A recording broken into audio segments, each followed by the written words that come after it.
by Christmas that he will crash the institutions of the Good Friday Agreement and power sharing, which of course would be massively destabilising and massively significant, because he thinks he's drifting towards a major reckoning with the electorate in May anyway.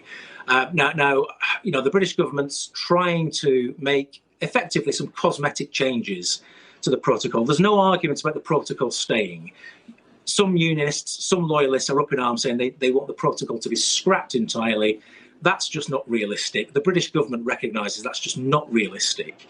So what it's looking from the European Commission are a few cosmetic changes to some of the checks to make them slightly less onerous, so there's no delay in goods transferring across from Great Britain that are going to be used in Northern Ireland for a domestic market. So that's the kind of the nub of the deal. That's what the government's trying to get to try and prop up the DUP so that it doesn't face this kind of apocalyptic electoral reckoning in May, which may or may not happen.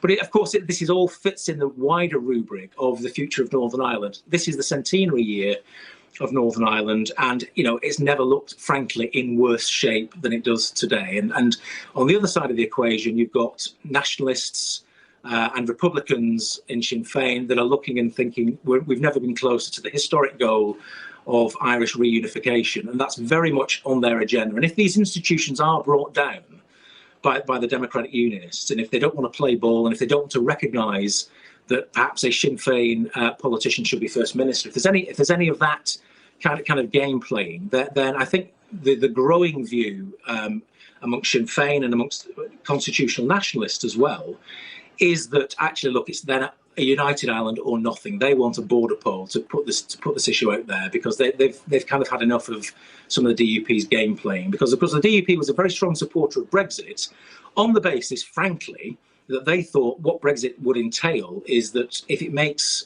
Northern Ireland less European, it also makes Northern Ireland less Irish.